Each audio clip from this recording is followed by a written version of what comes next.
Kalau Minasang berpikir yang menyebabkan gagal mensetsu itu hanya karena jawaban tidak nyambung, itu salah besar.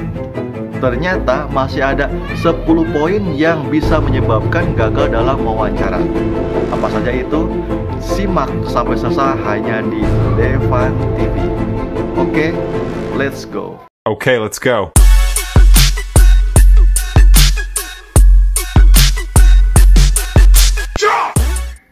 Oke Minasang, poin nomor 1 ternyata adalah telat. What? Ya, kalau dijadwalkan mensetsu misalnya jam 10 pagi, maka Minasang jam 10 kurang itu harus sudah standby di tempat, harus sudah online. Biasanya 5-10 menit sebelumnya harus sudah standby. Kalau Minasang standby sebelum waktunya, waduh, ini bagus banget, dianggap serius ya, sudah dipersiapkan. Tetapi sebaliknya, kalau misalnya online pas di jam 10 atau jam 10 kurang 1 menit aja, nah itu menjadi kesan yang kurang baik buat kita. Mungkin saja dianggap jika mamoranai, kamu si renai, ya, dianggap mungkin tidak mematuhi waktu, tidak menjaga waktu. Itu hindari seperti itu. Yang nomor 2, yaitu penampilan tidak rapih. Macam tak betul je budak ni. Misalnya rambutnya berantakan, tidak disisir, atau terlalu gondrong, atau kumis, ya, jambang sama janggutnya terlalu panjang, kelihatan banget. Orang Jepang itu juga nggak suka. Atau misalnya pakai kemeja, ya, tapi tidak rapi, tidak dikancing, kusut kemejanya, gitu kan, tidak pakai dasi misalnya, atau dan lain-lain ya. Usahakan penampilan rapi, rambut rapi, ya, bulu-bulu di wajah juga bersih, pakai kemeja warna putih, pakai jas warna hitam, kemudian bila perlu ada pakai dasi ya. Tunjukkan penampilan yang rapi karena itu sangat disukai oleh orang Jepang. Oh my god! Wow! Oke, nomor 3 adalah kinco atau grogi. Nah ini bahaya teman-teman. Kalau Minasang terlalu grogi, kinco shigiru to, ya, apa yang ada di pikiran akan buyar. Padahal sudah dipersiapkan jawabannya tuh A kalau ditanya pertanyaan yang A, jawabannya B kalau ditanya pertanyaan B. Tetapi karena terlalu tegang, terlalu kinco, jadi buyar ya, tidak fokus. Nah itu bahaya. Untuk mengatasi agar tidak grogi ya, baca doa dulu, minta doa orang tua, ambil napas yang dalam, keluarkan. Kemudian santai saja, relax ya, gitu kan. Pokoknya jalani. Soal terbaik itu Allah yang menentukan. Kita tuh hanya menjalani saja. Relax. Kita punya Allah, kita punya Tuhan ya. Kita yakin yang terbaik untuk kita. Relax saja, ya. Dan juga jawab sambil senyum. Oke. Nomor 4 adalah memasang muka tegang atau cemberut. Seperti misalnya ketika wawancara begini aja. Terlalu tegang, cemberut itu juga tidak boleh. Orang Jepang butuh kandidat yang ceria, yang membawakan dampak positif untuk lingkungannya. Pasang muka yang senyum, ramah, santai, rileks ya. Maka dengan seperti itu insya Allah akan lebih fokus dalam menjawab. Nice. Oke. Kemudian nomor 5 yang bisa menyebabkan teman-teman gagal dalam mensetsu adalah jawaban tidak berbobot. Misalnya ketika ditanya anata no mokuteki wa nan desu ka? Apa tujuan Anda untuk kerja ke Jepang?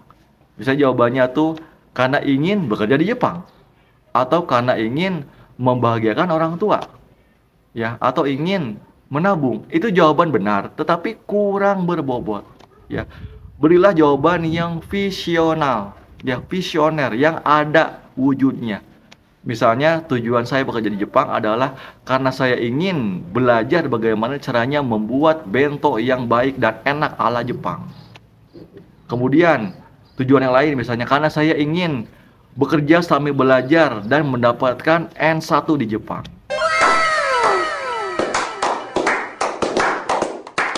Atau misalnya ketika saya pulang ke Indonesia, saya ingin membuat restoran ala-ala Jepang.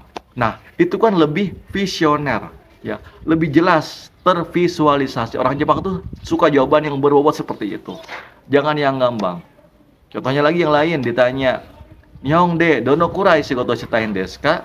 Ingin kerja berapa lama di Jepang? Jawabannya, misalnya pengen sebisanya semampunya dekuru dake yarimas. Yang nggak boleh seperti itu, harus berbobot. Misalnya saya ingin kerja di Jepang lebih dari 5 tahun atau 10 tahun, ya, lebih berbobot. Ini jawaban yang lebih buruk dari yang tadi, yaitu tidak nyambung. Ditanya A, malah jawab B. Sebagai contoh, Anatawa oikutsu desu ka? Dia mendengarnya kutsu, dia malah cabut sepatunya, ngasih lihat, hai, kutsu des, katanya. Ini sepatu. Wah. Ini sama sekali berbahaya ya minasang. Ditanyanya umur, kok malah ngasih lihat sepatu. Itu tidak boleh, ya. Harus jawab sesuai dengan pertanyaannya. Ditanya umur, bilanglah umur. Oikutsu desu ka? Hai, watashi wa 25 sai desu. Seperti itu. Kekong stemas ka? Hai, mada dokusin des, gitu ya. Tapi bohong. Jawablah sesuai dengan pertanyaannya. Kemudian, yang nomor 7. Ini nih yang paling berbahaya. Apa itu? Sama sekali tidak bisa berkomunikasi. Ya, ditanyanya apa, dia malah bengong. Nah, ini zeng dame des. Meskipun minasang sekarang sudah lulus JFT, N4, N3, bahkan N2 sekalipun, itu tidak menjamin minasang bisa berkomunikasi dalam bahasa Jepang. Karena apa? Yang namanya komunikasi itu harus dipraktekkan. Tidak bisa hanya tulisan, tidak bisa hanya berupa lulus ujian sertifikat, tidak. Sebetulnya apa sih tujuan mereka membuat standar kalau masuk ke Jepang itu harus lulus N4 atau lulus JFT adalah supaya bisa komunikasi ngobrol ketika di Jepangnya. Kan intinya kerja itu apa sih? Ada perintah instruksi dari atasan yang dilaksanakan oleh bawahan. Kalau instruksinya tidak nyambung, waduh, tidak bisa bekerja. Nah, ini bahaya.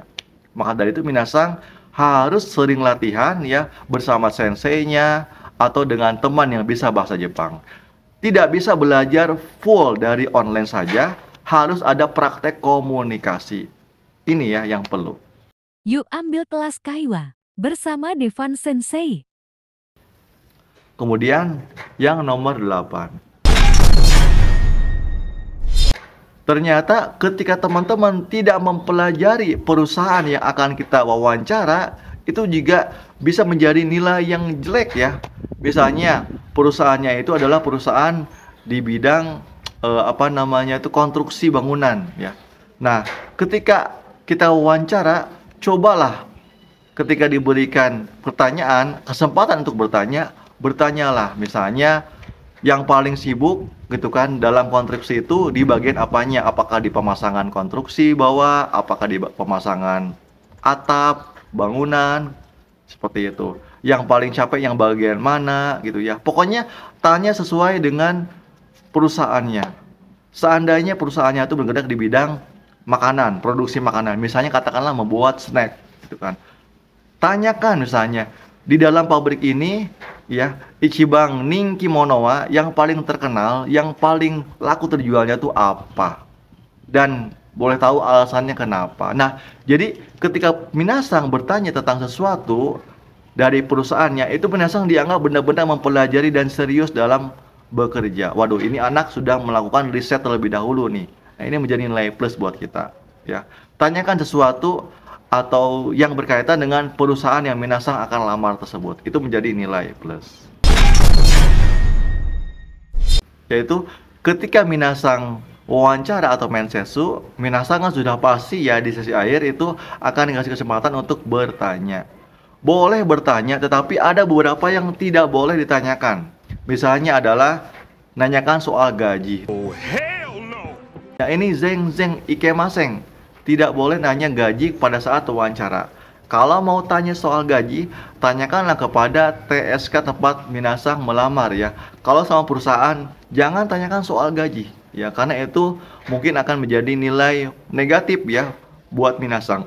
Jadi belum apa-apa sudah nanyakan uang dan lain-lain, padahal kerja aja belum. Nah ini takutnya dikhawatirkan menjadi nilai yang negatif. Tanyakanlah seputar misalnya, apakah tersedia sepeda, apakah apatoknya itu disediakan, jarak dari apatok ke Kaisa berapa menit, seperti itu ya.